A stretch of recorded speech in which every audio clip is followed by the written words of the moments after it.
আল্লাহ নবী বলেন, মান আহাব্বা সুন্নতি ফাকাদ আহাব্বানি, আমার যে কোনো সুন্নত জানতে পেরে যে সুন্নতটাকে ভালোবাসলো সে তো আমাকেই ভালোবাসলো।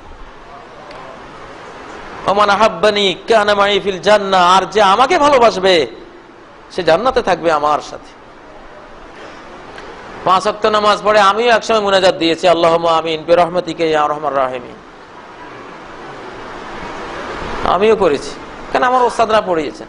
পরে দেখি যে এটার কোনো সিএস রেকর্ড নাই, আরএস রেকর্ড নাই, ডাড্ডা নাই, 62 রেকর্ড নাই, 40 রেকর্ড নাই, হাল আমলের জরিপ নাই, কিছুই নেই।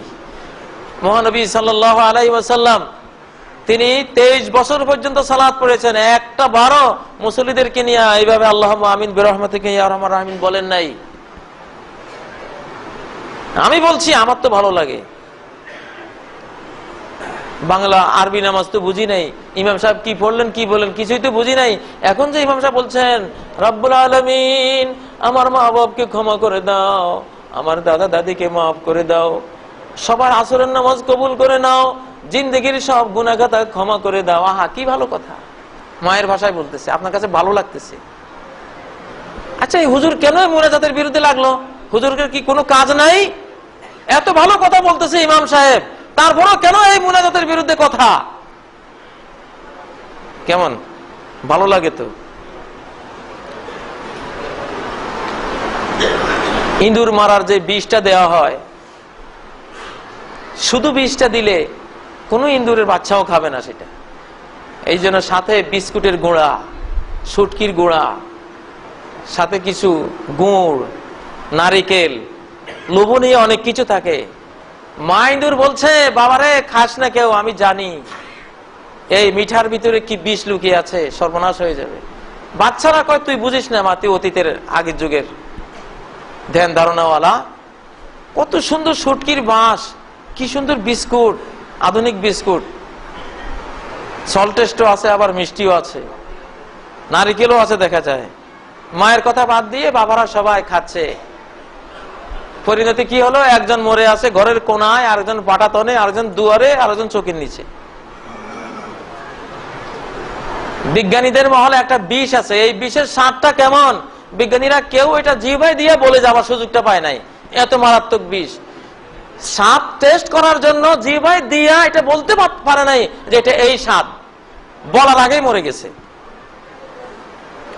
একজন বিজ্ঞানী খুব চালাক ছিল, উনি বললেন যে আমি তোরা আমার পাশে থাক, আমি জিহ্বায় দেওয়ার সাথে সাথে চিৎকার করে বলবো এটা কেমন, তোরা কান দিয়ে শুনিস। উনি বিষটা মুখে দিয়ে চিৎকার দিলেন সুইট, মানে স্বাদটা হলো মিঠা, সুইট পর্যন্তই উনি ওনার মৌত হয়ে গেছে, আর বলতে পারে না কিছু। মিঠা লাগলে যে ভালো হবে এমনটা না, মনে রাখবেন সুন্নত তরিকা মতো টয়লেটে গেলেও আপনি সওয়াব পাবেন। নবীর তরিকা অনুসারে বাথরুমে ঢুকেছেন বাম পা দিয়ে, তার আগে নবীর তরিকায় দোয়াটা পড়ে নিয়েছেন আল্লাহুম্মা ইন্নী আউযু বিকা মিনাল খুবুসি ওয়াল খাবাইস। আবার ভিতরে ঢুকে কিবলামুখী হন নাই, কিবলাকে পিছু দেন নাই, হ্যাঁ, সেখানে সুন্নত তরিকায় সবকিছু করে পবিত্র হয়ে বেরিয়ে আসছেন, বিরাট একটা সওয়াবের কাজ করেছেন। সুন্নত মতো বাথরুম সারলেও বিরাট সওয়াব আছে।